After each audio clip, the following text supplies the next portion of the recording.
All right, y'all. It's your boy back again. Post game uh, video. Now, I'm gonna be honest. I ain't watched this game. Uh, it was a blackout on NBA League Pass. If y'all don't know what that is, um, basically, it's when it's a game that they will not show on League Pass because um, I think the network has like contract rights to the game. So I wasn't able to watch it. And yeah, so I'm gonna start this video off by saying Jackson Hayes was phenomenal uh, in the second half with his rebounding. There was a lot of possessions that he went out there and gobbled up. Like, how do you know? I was watching the box score and the play-by-play as it actually went through. So if I don't ever actually watch the game per se, I am looking at the box scores and I'm checking highlights. I'm asking people certain things, yada yada yada. Anyway, because I've criticized Jackson Hayes.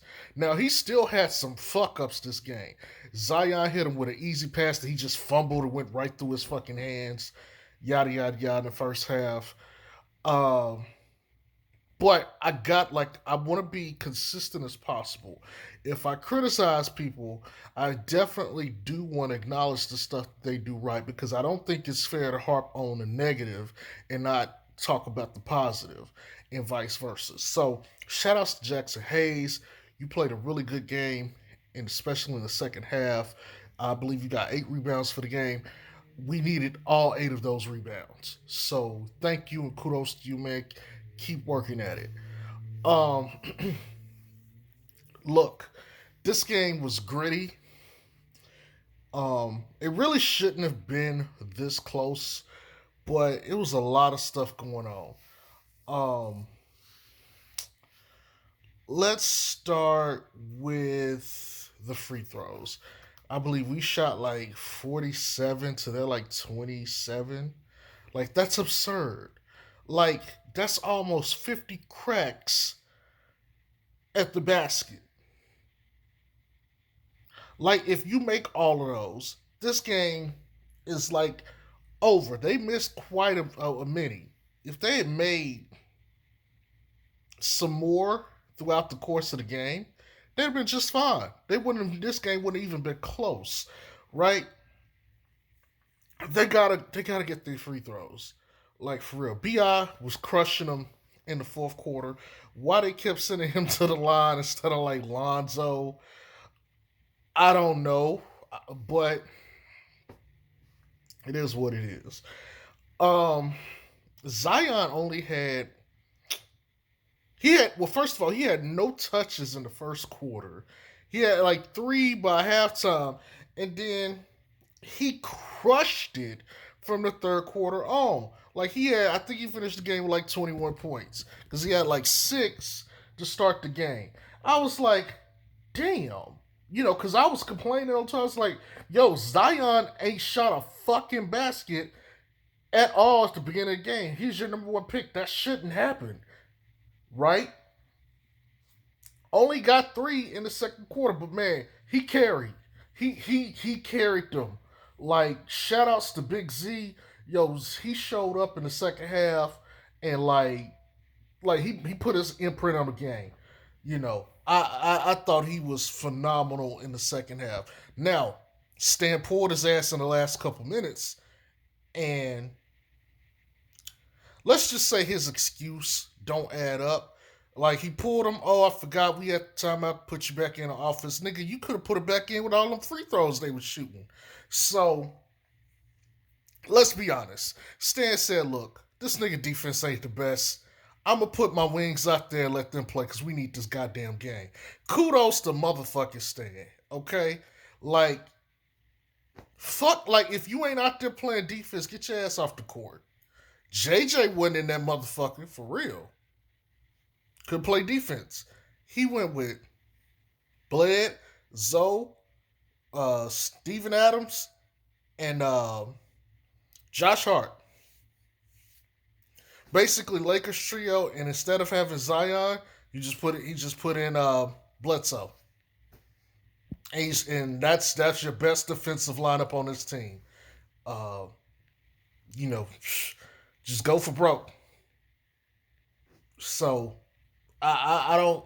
I know he was trying to do the media pandering, but I know exactly what the fuck he was doing, and I'm appreciative that he realized that this game was much more important than Zion getting points. Like I have no issue with that whatsoever. Um, Josh Hart had a lot of his rebounds off the bench. Like we needed everything that we got this game because we only won this game by 4. We needed every fucking thing. It would have been better if the start. I mean, not starting out the bench had actually gave us a spark in the first half because and I posted these on my Twitter. The Pels had the bench was 1 of 13 from shooting from 3. The only shot that they were no, they were 1 of 11 and 2 of 13. 1 of 11 from 3 and 2 of 11 or 2 of 13 from the field. And I remember the 2 shots that they got.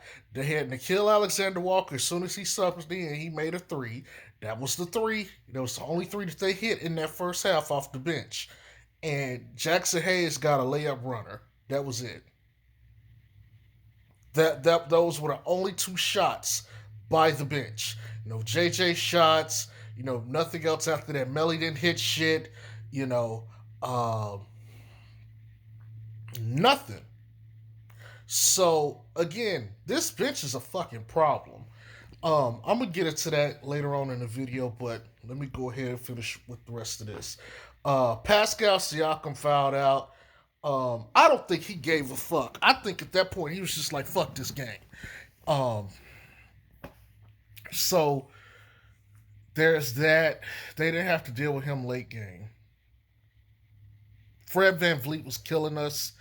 Um, he was doing some damage, but they locked his ass up in the second half. He had 21 in the first half. He had 3 points in the third quarter. So he went from 21 in the first half to only 3 in the third quarter. And I think he only hit, actually, I take that back. I think he got like 5 or 6 points in the fourth quarter, which, let me be honest, considering he had 21 points in the first half, you hold him to 3 in the third and like 5 or 6 points in the fourth, which is like what, 9, maybe 8, 9, maybe 10 points. I'll take that. You completely neutered him in the second half. I'll live with that. Okay, excellent adjustment. I put that on Twitter. If you guys aren't following me on Twitter, Black J Strokes. Um, I thought the adjustments they made on here were phenomenal. They completely took his ass out the game for the most part, and that is inevitably what allowed them to win this game. Limiting Fred Van Vliet is what caused them to win the game. Sorry about that. Steven Adams had a double double. Bledsoe had a double double. Um, I think Bi finished with 31. Lonzo had 13. Lonzo was good shooting the ball up until the second half, and he just couldn't hit shit.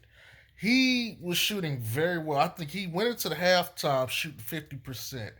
After that, he couldn't hit any fucking thing. I think he either had a layup or a mid range jumper, and that was it. That's all he got the second half. And he must have missed like 6 or 7 straight shots after that.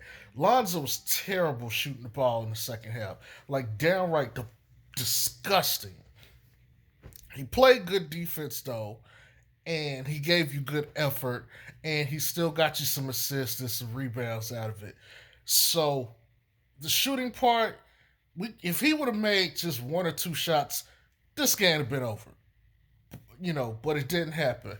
But his defense and everything else he did on the court is where I think he was most valuable at anyway. Like without his defense and the work that he did on that team, they don't win this game. So, and this is, I think, the value of Lonzo. You can always look somewhere at Lonzo and get value. Okay, he wasn't shooting the ball as good as he did the first part of the game. Okay, but defensively, he was all over the court. He got one of the biggest assists to get them the lead in the fourth quarter. You know, he he left his fingerprints. You can't look at the game and be like, okay, Lonzo effect wasn't felt. Yeah, he only got 13 points out of it, and he really only had like two, I think, and I could be wrong about the numbers. He might have had eight in the first half and then hit a three and a two. Either way, you can look at the game and see, okay, Lonzo, he was doing stuff all over the court essentially. So, and that goes back to what I said. He's going to be the flex player. He's going to be the guy who's going to give you what you need to win the game when you need it. He will raise your floor and your ceiling. He's not necessarily going to be the guy to carry you all the way, but what he does is he'll take whatever you have and he'll maximize it, and whatever their lowest point is, he'll elevate that. So, Lonzo, got to still work on that shooting. His mid range, he hadn't been hitting as much recently. I've noticed that. Nobody's talking about that.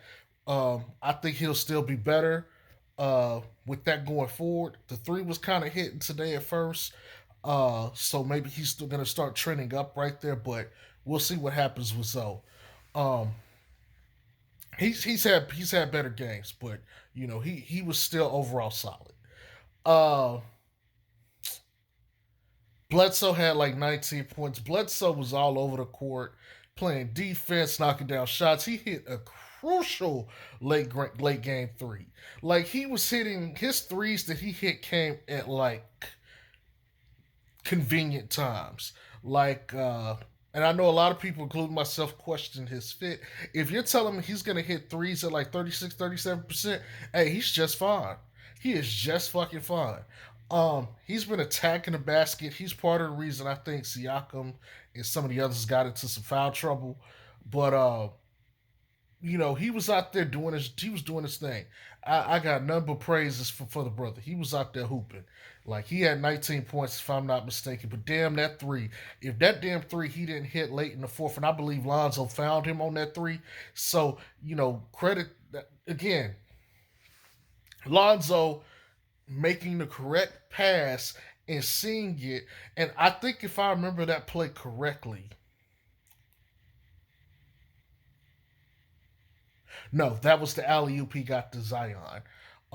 He Speaking of that play, he got an alley oop to Zion. I think it was in the second quarter, and I'm trying to remember what the set was, but basically it was a pick and roll. Adams slipped it. He went to the mid range. He had several options there. He made the correct option to give the alley oop to Zion. The other option was Bi was open on the side, but he could have also took the mid range. He had three different options right there, which was excellent. That's kind of stuff I need to see from him. He needs to have those options and be able to pick the correct one, which he will. But anyway, there was a pass I know for sure Lonzo made to Bledsoe, and I can't remember if it was in the third or the fourth. I believe it was in the fourth, and he knocked down the open three. So maybe that was the shot specifically. I don't remember. Again, I didn't watch the game. I was looking at highlights, um, or I was looking at I was looking at the highlights as they posted it, and I was looking at the box score on the NBA TV thing. But yeah, man, Bledsoe Bledsoe helped carry this game. Again, this game, like we needed everything we got from everybody. Like Zoe's 13. If Zoe don't get 13, we lose this game. Uh if Bi don't get 31, we lose this game. If Zion doesn't come on in the second half, we lose this game. Like every fucking thing we got, we won this game. Like the free throws that Steven Adams went down and hit. We needed those. All the starters went double figures tonight. That's something else to mention. All the starters had double figures. So, you know, I had the starters. I'm telling y'all, man, we're one solid bench away from being like a top four team right now, like dead ass. Like it's hilarious. It's to the point the lead is going to go away when the bench comes in and you're like, and all you can do is be like, okay, well, and let me mention this. A lot of people are like, put Lonzo back in, put BI back in. Look, man, Lonzo and BI are good, but you gotta get Steven Adams back in the game most of the time. Steven Adams might be the most important player on this team. Like, and I gotta say this, damn Lonzo fans, damn BI fans, damn Zion fans, damn everybody else. Adams, his presence on the court, it tangibly helps everybody. Like, from the paint defensively to the little stuff that he do with the picks and stuff like that, positioning for the rebounds and stuff, fighting for loose ball. Like, he literally, the minute Steven Adams comes back in the game and I see, oh, we got Lonzo and Josh Hart out there and BI, I'm like, oh, we good. Literally. And I said, I can't remember which game it was I said this in. I started saying it, but I was like, as soon as they get back on that court, we good. I'm literally not worried about it. When Lakers trio and Adams is out there with Zion usually, but just when those guys are out there, I'm not worried. The game is in good hands. We were down in the second, going into the second half. They got us back into the game and got us the lead. Again, I am not worried about those guys. Like my thing is the bench. If we had just like something off the bench, like consistently, we would be good. JJ is a 3 point hell. Like, and let's be honest, if his three ain't hitting, he has no value other than his career. And his career says he's a 40%, 44, 45% 3 point shooter. And so you gotta respect him. But if he's starting to become like Danny Green, who was like, Danny Green can't hit shit, you can leave him open, he has no value. He has no reason to be on this roster anymore, any roster. He would need to retire. But god damn, you know, we got to get some.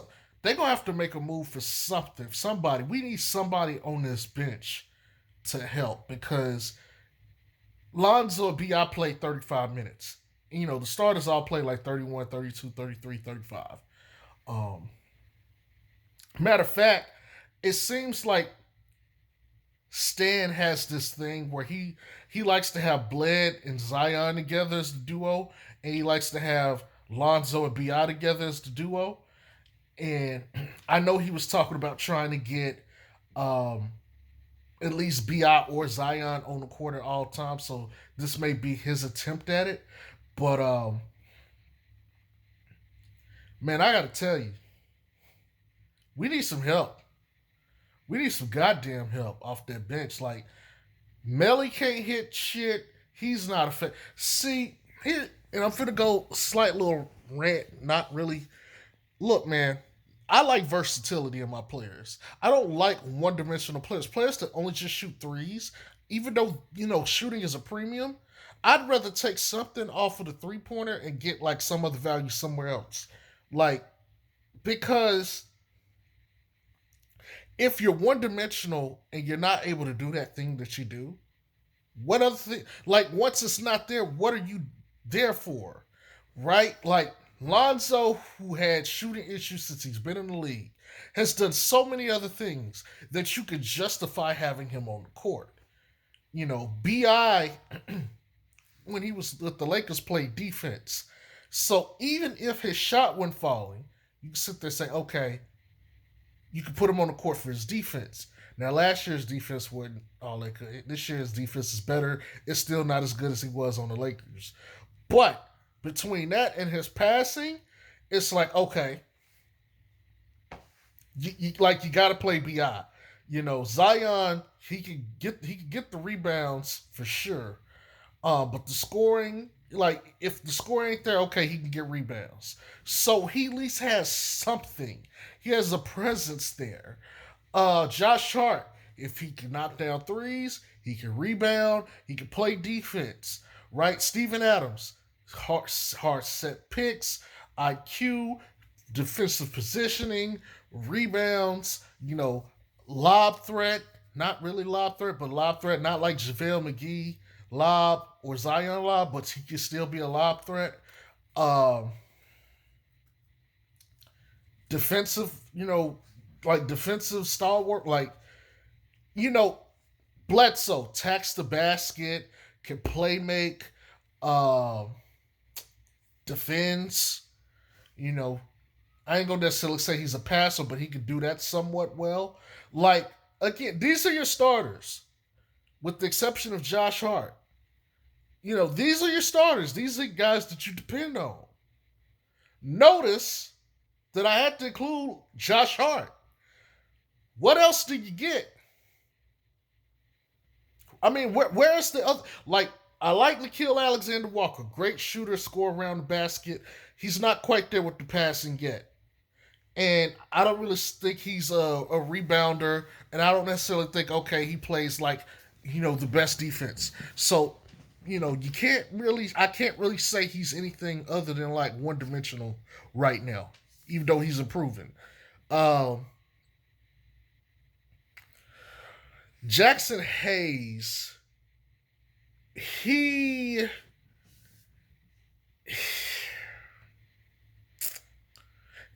I want to say he plays defense, but goddamn, he really don't even do that. I can't really say he get rebounds, even though he did this game. So it's just like, okay, what do you do with him? I don't know.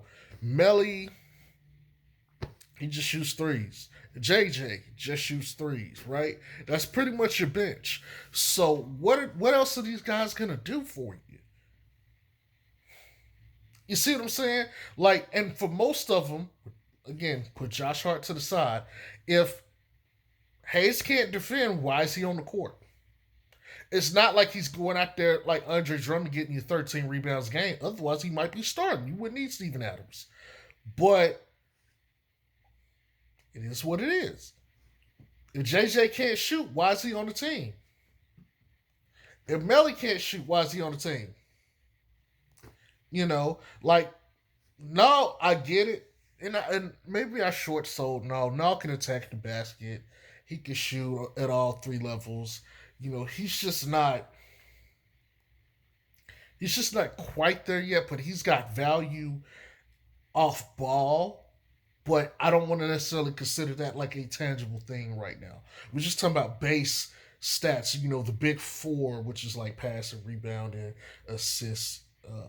Passing, rebounding, scoring, and defense. That's mainly what I'm talking about here. So outside of that, nobody on your bench has value. And that's personally what I like. And this like okay, we could go down to any of your top players. I can find multiple things that they do. KD can do it all. He can play make. He can pass. He can play make. He can defend. He can score. All three levels, in fact. Uh, he can get rebounds. LeBron, all around. He literally does everything. Steph, he's a shooter, on ball, off ball. He's actually a pretty good passer when he's not doing the bullshit behind the back stuff he does. He's got value.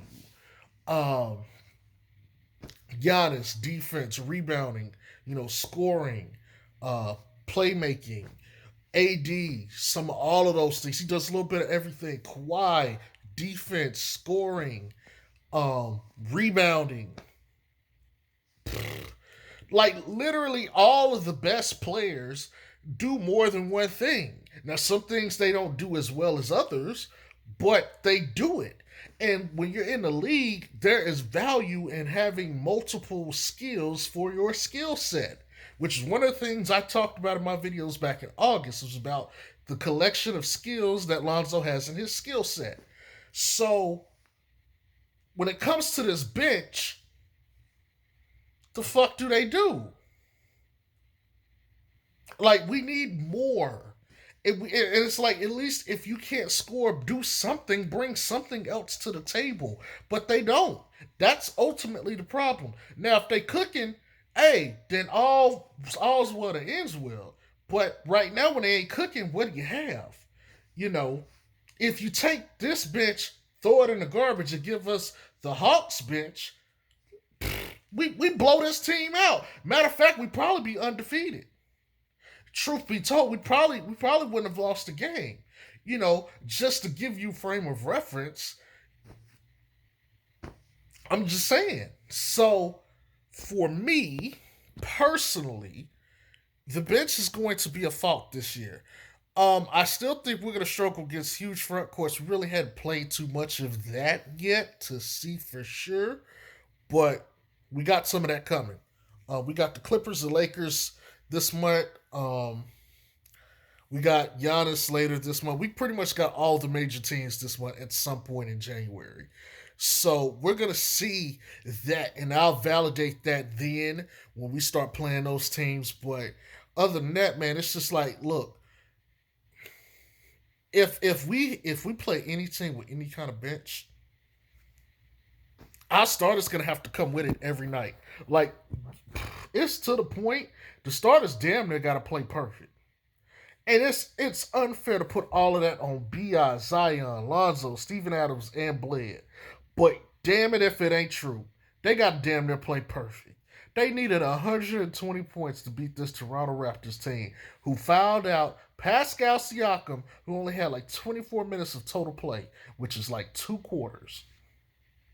He only played half of the fucking game. Lowry and Van Vliet played 39 minutes. They almost played the entire fucking game. And we still had to get 130 points just to win.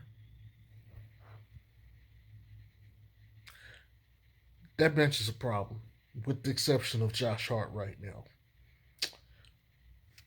But anyway, I know I went on my little tangent there, but y'all probably know this and expect this out of me. I'm gonna do me. I'm just gonna freestyle with it. But look, that's all I really got to say. This was a hard fought one. A little too hard for my liking. No homo. Um, we got the Pacers. That was going to be a toughie. Malcolm Brogdon just put up 30 plus tonight. Miles Turner, I think, is averaging like 4 blocks and 2 steals. Something ridiculous that he probably shouldn't be averaging for the season. But if he do, you know, I think they got Sabonis. Vic is back to looking like old Vic again. They're going to give us hell. That team going to give us hell. They're going to give us their best shot, too, because they got, like, our backcourt is in trouble. Brogdon and Oladipo, they legit. They legit. Like, it's not gonna be. Matter of fact, we're on the losing end of that, in my opinion. Look, I'm not gonna get it. I just let me not get too much into my Pacers breakdown. Okay, I'll say that for the game on Monday. Until then, y'all have a good evening. Peace. And my birthday is tomorrow. I will be 33 years old. I'm getting old. So see y'all later. Matter of fact, I might even drop my cash out for y'all if y'all want to bless a brother. But y'all have a good one. Peace.